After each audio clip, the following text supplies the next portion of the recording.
के जो मुलाकात करने आए थे उनको भी बता दिया है कि अब अपने फैसले से पीछे नहीं हट सकते। और जिस मुलाकात को कहा जा रहा था कि शायद खुफिया है या पता नहीं क्या है, आज उसका जिक्र चीफ जस्टिस ने खुद कर दिया। कौन कौन उस मुलाकात में मौजूद था ये तक भी बता दिया है। इलेक्शन कमीशन का किरदार देखिए, चीफ साहब तो हैरान हो गए, कहते हैं यार इलेक्शन कमीशन की देखो, पहले कह रहे थे फंड्स दे दें, सिक्योरिटी दे दें, हम इलेक्शन करवा देंगे, और अब ये लोग कह रहे हैं से मौक़िफ़ इंपॉर्टेंट कॉल है। मेरा एक फैसला आ गया सुप्रीम कोर्ट ऑफ पाकिस्तान। चलें, मोहसिन इजाज़ सुप्रीम कोर्ट का ताज़ा फैसला रिपोर्ट करेंगे।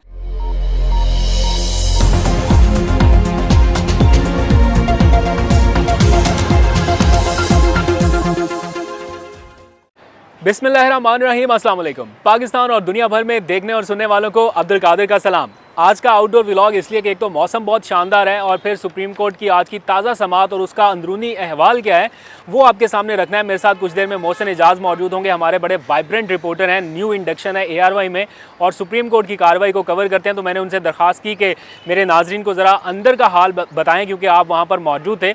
वो कार्रवाई भी उनसे सुनेंगे। कौन से ऐसे मौके थे जब सुप्रीम कोर्ट में थोड़ी टेंस सिचुएशन होगी, जब चीफ जस्टिस के बड़े सख्त रिमार्क्स आए और तकरीबन आधे घंटे तक ये सख्त रिमार्क्स का सिलसिला जारी रहा, जब उन्होंने कहा कि या हुकूमत फ़ैसला कर ले या फिर घर चली जाए, यानी पार्लियामेंट को घर भिजवा दे। और बहुत सारी बातें हुई कि किस तरह हो सकता है कि हुकूमत अपना सप्लीमेंट्री बिल पास कराने में नाकाम हो जाए। ये एक ऐसी गेम है हुकूमत की जिसमें ये तासुर उभरता है कि फिर शहबाज शरीफ साहब के पास तो ऐवान की हिमायत ही हासिल नहीं है। अगर पार्लियामेंट उनकी करारदाद ही मंजूर नहीं कर रही तो इसका मतलब है उन्हें फिर वोट ऑफ कॉन्फिडेंस लेना पड़ेगा, या अदालत को धोखे में रखा जा रहा है। तो आज अदालत की ऑब्जर्वेशन इस हवाले से क्या थी वो, और प्लस जो 2 दिन पहले अहम मुलाकात हुई, उस मुलाकात के बाद बहुत सारे लोगों को ये लगता था कि शायद चीफ जस्टिस ऑफ पाकिस्तान किसी दबाव में आ जाएंगे और फिर मामला थोड़ा लटक जाएगा। लेकिन आज के जो रिमार्क्स थे उनके, उसमें उन्होंने बड़ा क्लियर बता दिया कि जो मुलाकात करने आए थे उनको भी बता दिया है कि अब अपने फैसले से पीछे नहीं हट सकते। और जिस मुलाकात को कहा जा रहा था कि शायद खुफिया है या पता नहीं क्या है, आज उसका जिक्र चीफ जस्टिस ने खुद कर दिया। कौन कौन उस मुलाकात में मौजूद था ये तक भी बता दिया है। समाअत का आगाज़ उन्होंने बड़े ज़बरदस्त अंदाज में किया। मैं वो चाहता हूँ कि पहले आपके सामने रखूँ, फिर मोहसिन इजाज़ से बात करेंगे। समाअत का आगाज़ हुआ तकरीबन 2 बजे आज, और कुरानी आयात का हवाला देते हुए चीफ जस्टिस ने खुद समाअत का आगाज़ किया। और जो लाइन्स उन्होंने कही मैं पढ़ के बता देता हूँ। उन्होंने कहा कि मौला हमें हिम्मत दे कि हम सही फ़ैसले कर सकें और हमें नेक लोगों में शामिल करे। साथ ही चीफ जस्टिस ने कहा कि जब हम चले जाएं तो हमें अच्छे अल्फाज में याद किया जाए। ये उन्होंने कुरानी आयात का हवाला दिया। और फिर वजारत दिफा की मुल्क भर में एक ही वक्त में इंतखाबात कराने की दरख्वास्त पर समाअत हुई, जिसे बाद में उन्होंने काबिल समाअत ही करार नहीं दिया। और क्या क्या कुछ हुआ आज की इस पूरी प्रोसीडिंग में, ये जानने के लिए मेरे साथ मौजूद हैं मोहसिन इजाज़। मोहसिन, आपका बहुत शुक्रिया वक्त देने के लिए। चीफ जस्टिस ने तो आज कह दिया कि हमने तो उनको भी बता दिया कि हम अपने फैसले से पीछे नहीं हटेंगे, तो कैसा रहा आज का माहौल? देखिए, आज जब सबसे पहले समाअत का आगाज़ हुआ तो जैसे अभी आपने बताया कुरान पाक की आयत से चीफ साहब ने आगाज़ किया। उसके बाद अटॉर्नी जनरल साहब रोस्ट्रम पर आए और बेंच की तरफ से उन्हें कहा गया कि जी पढ़ें जो वजारत ख़जाना का सारा रिकॉर्ड है और जो रिपोर्ट उन्होंने जमा कराई है इसको पढ़ें।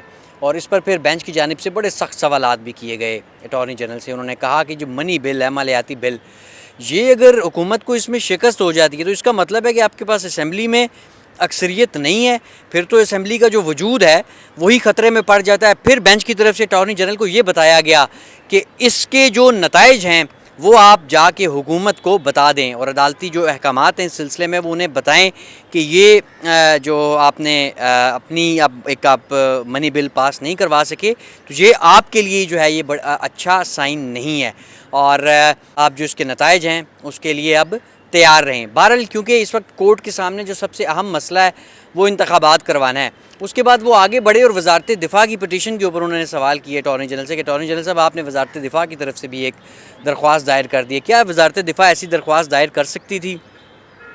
क्या ऐसे में जब सुप्रीम कोर्ट बड़ा वाज़ेह ऑर्डर दे चुकी है कि इलेक्शंस करवाएं, आप ऐसी बात कर सकती थी वजारत दिफा? उसके बाद फिर अटॉर्नी जनरल की भी थोड़ी सी क्लास हुई। उन्होंने कहा कि अटॉर्नी जनरल साहब जब यहाँ पे केस की समाअत हो रही थी, सेशन तो चला है क्लास का, सबकी क्लास हुई है। 27 उन्होंने कहा जी 27 मार्च से 1 अप्रैल तक ये केस चलता रहा और आप कभी दलाइल देते थे कि बेंच इतना होना चाहिए, कभी कहते थे इतना होना चाहिए, कभी आप कहते थे फैसला 4-3 का, कभी कहते थे 3-2 का। फैक्ट्स के ऊपर आपने बात नहीं की, हकायक नहीं बताइए। जो ब्रीफिंग थी इंटेलिजेंस एजेंसीज़ की तरफ से वो उसमें बड़ी इंपॉर्टेंट बातें उन्होंने बताई हैं, लेकिन अटॉर्नी जनरल साहब ये बातें आपको ये नुकात उठाने चाहिए थे मोहसिन, और आप आगे इधर बढ़ने उधर से की पहले बातें कर रहे हैं। एक मैं थोड़ी सी क्लैरिफिकेशन चाहता हूँ आपसे। आप चूँकि कोर्ट रिपोर्टर है, कुछ लोग कहते हैं कि DGISI अगर गए या वजारत दिफा के हुकाम गए, अटॉर्नी जनरल भी उस मुलाकात में मौजूद थे, क्या वो मुलाकात थी या वो इन चैम्बर समात थी? क्योंकि कुछ लोग कहते हैं कि चीफ जस्टिस गाउन पहन के बैठे हुए थे और वो समात ही कर रहे थे, और जैसे लोगों को लग रहा था कि खुफिया रखा जाएगा, आज तो चीफ ने खुद बता दी ये सारी बात। देखें, वो जो मुलाकात थी वो बेसिकली आप उसे कह सकते हैं कि वो ब्रीफिंग थी। ये इन चैम्बर ब्रीफिंग्स के लिए बुलाया जाता है, ये रूटीन का मैटर है। वो उसी तसलसल था, वो जो कोर्ट से इलेक्शन से मुतल्लिका मामला कोर्ट में उसी का तसलसल था। और ये ऑफ़र भी की गई थी सेक्रेटरी दिफा जब पिछली दफ़ा समात पर आए थे फैसले से पहले कि जी हम आपको इन चैम्बर इसकी हेयरिंग, क्योंकि इसमें बहुत सारी क्लासीफाइड इन्फॉर्मेशन होती है, आप ओपन कोर्ट में नहीं बता सकते। चीफ साहब ने खुद भी कह दिया कि मेरी दरख्वास्त पर ये समात, उनकी दरख्वास्त पे वो लोग आए थे और उन्होंने बड़ा तफसीलन ब्रीफ़ किया, और ऐसी ब्रीफिंग थी कि चीफ जस्टिस साहब ने जो है वो उन्हें फिर ये बताया वापस, आज उन्होंने कोर्ट रूम में बताया कि अब हम फैसला कर चुके हैं। बहरहाल ये अटॉर्नी जनरल साहब की गलती थी कि उन्हें चाहिए था कि ये नुकात जब समात चल रही थी ऑर्डर से पहले ये उठाते बताते कोर्ट को कि यार ये इश्यूज़ हैं, बजाय इसके कि आप बैठें आप ना बैठें, फ़ैसला पहले वाला 4-3 का है, 3-2 का है, उसके बजाय अगर फैक्ट्स के ऊपर बात होती, ये जो ज़मीनी हक़ाइक़ ये बताए जाते, तो शायद सिचुएशन थोड़ी सी मुख्तलिफ होती। बहरहाल उसके बाद उन्होंने वाज़े तौर पे कहा कि जी वजारत दिफा की एप्लीकेशन मेंटेनेबल नहीं है, यानी काबिल समात ही नहीं है। उसके बाद मामला आगे बढ़ता है। अटॉर्नी जनरल साहब बताते हैं कि जी इस वक्त जो है मुल्क भर में पॉलिटिकल डायलॉग शुरू हो गया है, मुज़ाकरात चल रहे हैं, अमीर जमात इस्लामी एक्टिव हो गए हैं। उन्होंने मुलाकात की है प्राइम मिनिस्टर शहबाज शरीफ से, former prime minister Imran Khan से, और दीगर वो इस वक्त ज़रा पेनिट्रेट कर रहे हैं पॉलिटिकल लोगों के साथ।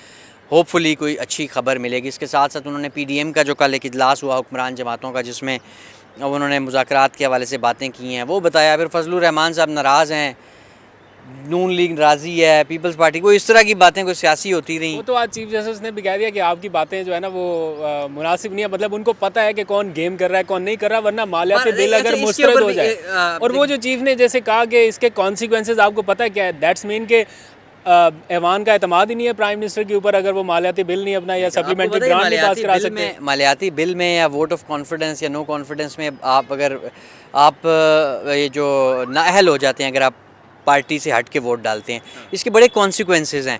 और अदालत उस तरफ, मेरा नहीं ख्याल कि अदालत को अल्लाह ना करे उसकी ज़रूरत पड़े, लेकिन अगर ये मामला सेटल नहीं होता, फ्रूटफुल नहीं होती डिस्कशंस ये जो पॉलिटिकल हो रही हैं, जिस तरह अभी आप बात करें, जो खदशात हैं जो पॉलिटिकल कमेंटेटर्स हैं उनके, कि जी शायद ये सिर्फ एक आंखों में धूल झोंकने वाली बात है, अगर ऐसी बात हुई तो अदालत को बहुत ज़्यादा वक्त नहीं देगी। अदालत ने आज वाज़े तौर पे कहा है कि जी आप कर लें, हम आपको वक्त देते हैं, अगर आप कोई पॉजिटिव साइन होगा तो हम भी उसमें गुंजाइश निकालेंगे, अदरवाइज़ हमारा ऑर्डर तो इंटैक्ट है, मौजूद है, फिर हम उसके ऊपर अमल दरामद करवाएंगे। और अमल दरामद फिर ऐसे अमल दरामद नहीं होगा, फिर सज़ा जज़ा भी होगी कि पहले वाले ऑर्डर्स में किसने खलल डाला, क्यों इम्प्लीमेंट नहीं हुआ। इलेक्शन कमीशन का किरदार देखिए, चीफ साहब तो हैरान हो गए, कहते हैं यार इलेक्शन कमीशन की देखो, पहले कह रहे थे फंड्स दे दें, सिक्योरिटी दे दें, हम इलेक्शन करवा देंगे, और अब ये लोग कह रहे हैं कि जी हम इलेक्शन जो है वो अक्टूबर से पहले नहीं करवा सकते। तो ये सारी बातें बड़ी अजीब हैं, बड़े अजीब से मौक़िफ़। प्रोटोकॉल है, मेरा एक फ़ैसला आ गया सुप्रीम कोर्ट ऑफ पाकिस्तान। चलें, मोहसिन इजाज़ सुप्रीम कोर्ट का ताज़ा फ़ैसला रिपोर्ट करेंगे, और मैं थोड़ा सा आपको अपडेट कर देता हूँ चीफ जस्टिस ऑफ पाकिस्तान के ज़बरदस्त रिमार्क्स, जिनकी वजह से आज थोड़ा मामला आपने देखा कि किस तरफ जाता रहा। चीफ जस्टिस ने अटॉर्नी जनरल को मुखातिब करते हुए कहा कि अटॉर्नी जनरल साहब आप इस मामले की संजीदगी को समझें, और साथ ही उन्होंने कहा कि तवक्को है कि हुकूमत अपने फ़ैसले पर नज़रसानी करेगी, हुकूमत फ़ैसला कर ले कि इंतखाबात कराने हैं, इसके लिए फ़ंड्स जारी करने हैं, या फिर असम्बली को वापस भिजवा दे। ये बहुत अहम रिमार्क्स है, एंड उस वक्त जब बड़ा टेंस सिचुएशन चल रही थी और चीफ जस्टिस अपने दलाइल दे रहे थे, तो कोर्ट रिपोर्टर्स बता रहे हैं कि काफ़ी वहाँ पर मतलब खामोशी सी थी, और सबको लग रहा था कि किसी सख्त फ़ैसले की तरफ ना अदालत बढ़ जाए। चीफ जस्टिस ने कहा कि इस मामले के नताइज गैर मामूली हो सकते हैं, और हुकूमत को अदालती अहकामात हमारे पहुँचा दें। अटॉर्नी जनरल जो हुकूमत और अदालत के दरमियान मुआवन का किरदार अदा करते हैं, उनको मुखातिब करते हुए कहा कि हुकूमत को हमारा पैगाम पहुँचा दें कि हुकूमत फ़ैसला करे या असम्बली को वापस भेज दे। तो सख्त रिमार्क्स थे, लेकिन फिर साथ ही उन्होंने कहा कि अभी हम इंतहा की तरफ नहीं जा रहे, अभी इस सख्त फ़ैसले की तरफ नहीं जा रहे, लेकिन पैगाम बड़ा लाउड एंड क्लियर है। इलेक्शन कमीशन ने जो अपना जवाब जमा कराया सुप्रीम कोर्ट पर, आज उस पर भी बहस हुई। चीफ जस्टिस ने बड़ा खुल खुलाकर बात की और उन्होंने कहा है कि इलेक्शन कमीशन कहता है कि अक्टूबर तक इंतखाबात नहीं करा सकते, तो इलेक्शन कमीशन की इस बात पर भी कई सवालात जन्म लेते हैं। जस्टिस एजाजुल एहसन ने फिर रिमार्क्स दिए और उन्होंने कहा कि बरतानिया में जंग के दौरान भी बर वक्त इंतखाबात हुए थे, बम धमाकों के दौरान भी बरतानिया में इंतखाबात नहीं रुके। क्या गारंटी है कि 8 अक्टूबर को इलेक्शन हो जाएंगे तो तब सारा माहौल बिल्कुल ठीक होगा। वफाकी हुकूमत आर्टिकल 245 का इख्तियार क्यों इस्तेमाल नहीं कर रही। आर्टिकल 245 या 245 फ़ौज की, रेंजर्स की या सिक्योरिटी हुकाम की तलबी के हवाले से है। वफाकी हुकूमत के पास ये इख्तियार है कि वो फ़ौज तलब कर सकती है या सिक्योरिटी इदारों को तलब कर सकती है मुआवनत के लिए। अगर नीयत में फतूर ना हो या इलेक्शन कराना मकसूद हो तो फिर हुकूमत ये ऑप्शन इख्तियार कर सकती है, लेकिन बदकिस्मती से हुकूमत इस तरफ भी नहीं जा रही। अब आखिरी रिजॉर्ट के तौर पर या आखिरी हल के तौर पर, अब वैसे तो कल समाअत होनी है, लेकिन आखिर में जाते जाते समाअत के वक्त चीफ जस्टिस ने कह दिया है कि 14 मई बहुत करीब है, अब हमारे पास वक्त बहुत कम रह गया, इसलिए फ़ैसला करना होगा कि इलेक्शन होंगे या फिर हमें सख्त फ़ैसला कोई देना पड़ेगा। इस मौके पर जितनी वहाँ पर सियासी और आइनी माहिरीन मौजूद थे, उनके साथ चीफ जस्टिस ने बातचीत करते हुए कहा कि हम माहौल को ठंडा रखना चाहते हैं, सियासी टेम्परेचर डाउन करना चाहते हैं, इसलिए मुल्क में सियासी मुज़ाकरात का आगाज़ होना चाहिए। अगर सियासी जमातें आपस में मुज़ाकरात करती हैं तो हम थोड़ी बहुत गुंजाइश निकाल सकते हैं, वरना गुंजाइश निश्चित है और हम कोई ना कोई फ़ैसला जारी करेंगे।